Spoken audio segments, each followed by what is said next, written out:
Longtime journalist Gail Sheehy, what was your first job in journalism? Oh, it was at the Rochester Democrat and Chronicle in Rochester, New York, and I was thrown into being the fashion editor. What I knew about fashion was not a lot, you know, shorts and t-shirts and playing tennis in Mamaroneck, New York. But I learned fast. They sent me to New York for Fashion Week, and I had to file, you know, at the end of the day, every day. It was so exciting. I just totally fell into it. When did you get into the kind of journalism that you've become known for? Early, actually, because of New York Magazine. Actually, the Herald Tribune, which was Tom Wolfe, the marvelous satirist, told me when I met him in the elevator as I got my first job. I was working in the women's department, which I called the estrogen zone. It was 3 floors away from the city room, which was all testosterone zone. There were no women in journalism in the mid-60s to speak of.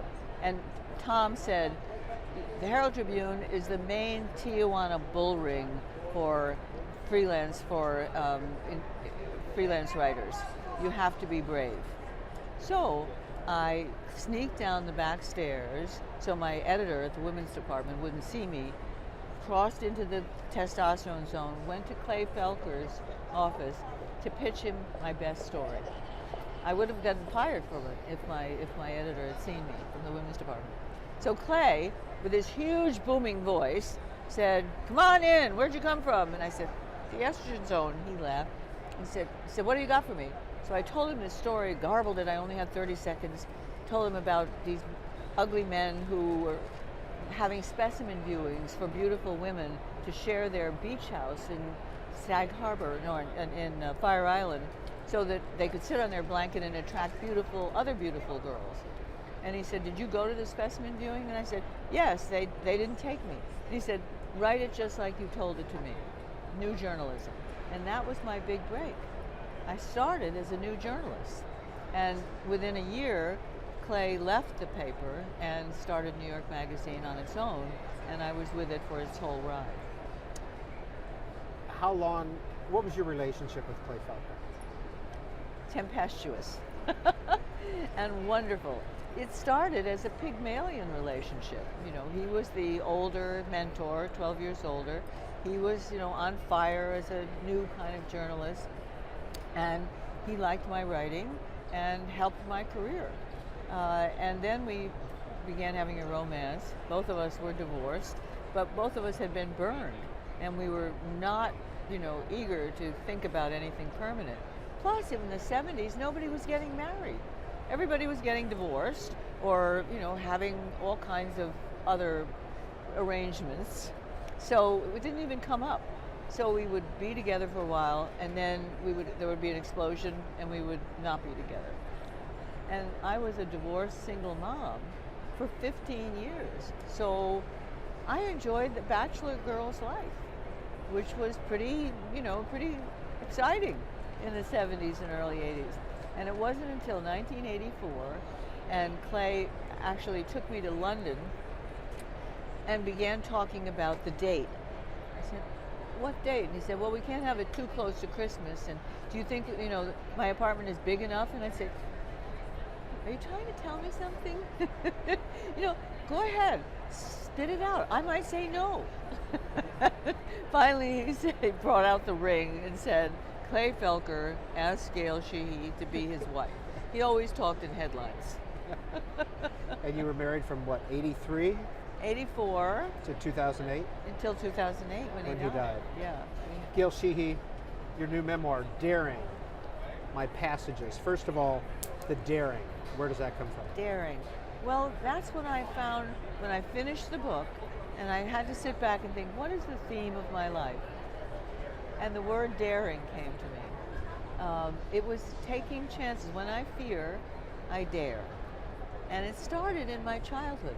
I actually was taught how to swim when I was 3 years old by my parents because we lived across from a harbor, and they wanted me to know how to not be fearful of water. And then, in those days, we didn't have helicopter parents. And, you know, a lot of times parents just didn't, you know, you just got on your bike on Saturday morning and they didn't care where you were until you showed up for dinner.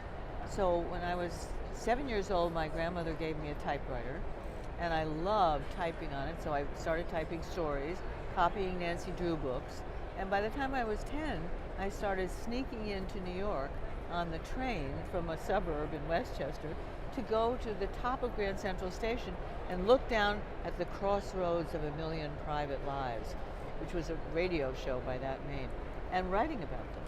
And so I dared to do that. And what happened was I learned a lot about writing. And then I dared to, cross into the testosterone zone to pitch Clay Felker, who didn't know me from a hole in the wall. If I'd waited until I was noticed on the women's page for 4 or 5 years, that whole period would have passed me by. So, and all the way to the end of my life, daring is what allowed me, after Clay died and the love of my life was gone from my life, 2 years later, I dared to love again.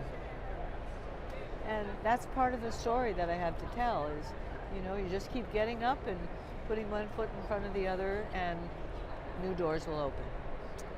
Subtitle is Passages. Right. Where does that come from? My passages. Well, that comes from my best-known book, Passages, which was really about the stages of adult life, and that we continue to develop by stages, not by height, but by the times of turmoil and indecision and the disequilibrium that we go through between the more stable stages, when you have an opportunity for the leap of growth. We all need to change from stage to stage. You can't stay in the same groove or you don't really grow. But it's uncomfortable to go through a passage because what used to work doesn't quite work anymore. And what used to satisfy you, the job or the relationship or the place where you're living, or the fact that you're just making money but not doing any social good.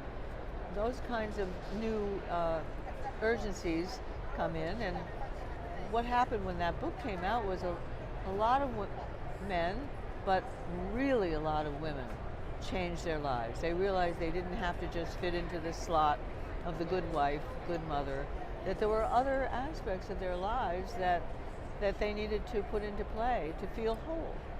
So I get that comment so often. I get the comment, I grew up with you, So when I did I did 4 or 5 other passages books for men, new passages, a silent passage about menopause.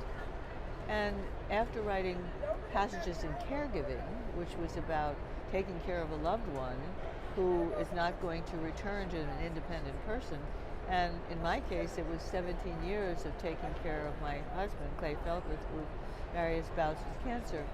I thought, I've asked everybody else that I know, and thousands of people I don't know, about their passages. Maybe it's time to turn the lens on myself. And so I sat down to write a memoir. But I didn't know how. And I realized that this is a whole different genre. It's not the same as writing journalism or nonfiction or a big research book, and it's not fiction. It's about real people. So I studied with Roger Rosenblatt, who teaches a wonderful course in memoir writing at Stony Brook, Southampton. I studied with him twice, and he taught me this is more like writing a novel than anything else, except it's about real people and real events. And you're the character, and many other characters, and you have to separate from yourself and write yourself as a character. Was that tough? Yes, but it was fascinating because it was a new way to express myself, learning something new. That always turns me on. You write in Daring that you were a late-blooming problem drinker. A late-blooming what? Problem drinker. Yes, I was. Yes, I was. Might surprise some people.